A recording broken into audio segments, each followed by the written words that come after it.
রসূলুল্লাহ সাল্লাল্লাহু আলাইহি ওয়াসাল্লাম বনি ইসরায়েলের ৩ ব্যক্তির একটি ঘটনা শোনান। একবার ৩ জন ব্যক্তি পথ দিয়ে যাচ্ছিল। হঠাৎ ঝড় বৃষ্টি শুরু হলে তারা পাহাড়ের একটি গুহায় আশ্রয় নেয়।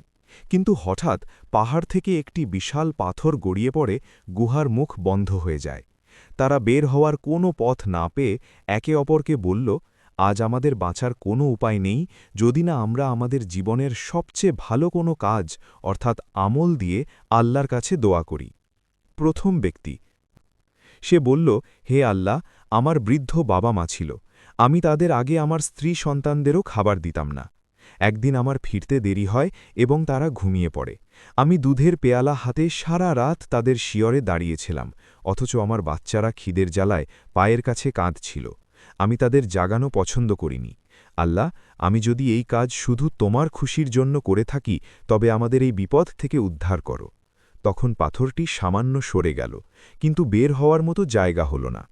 দ্বিতীয় ব্যক্তি, সে বলল, হে আল্লাহ, আমার এক চাচাতো বোন ছিল যাকে আমি খুব ভালোবাসতাম।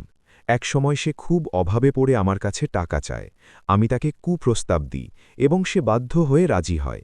কিন্তু যখন আমি তার কাছে যাই, সে বলল, আল্লাহকে ভয় করো, অন্যায়ভাবে আমার সতীত্ব নষ্ট করো না। আমি সাথে সাথে আল্লাহ ভয়ে সেখান থেকে সরে আসি এবং তাকে টাকাগুলো দিয়ে দিই। হে আল্লাহ, এই কাজ যদি তোমার জন্য করে থাকি তবে পাথরটি সরিয়ে দাও। পাথরটি আরও একটু সরে গেল, কিন্তু তবুও তারা বের হতে পারল না।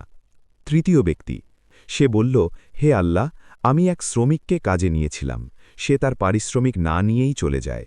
আমি তার সেই টাকা দিয়ে ব্যবসা করি এবং অনেক গরু ছাগল ও সম্পদের মালিক হই। অনেকদিন পর সে এসে তার সেই সামান্য পারিশ্রমিক চাইল। আমি বললাম, এই সব গরু ছাগল তোমার। সে অবাক হয়ে বলল, আমার সাথে ঠাট্টা করছেন? আমি বললাম, না, এগুলো তোমারই টাকার বরকত। এরপর সে সব নিয়ে গেল।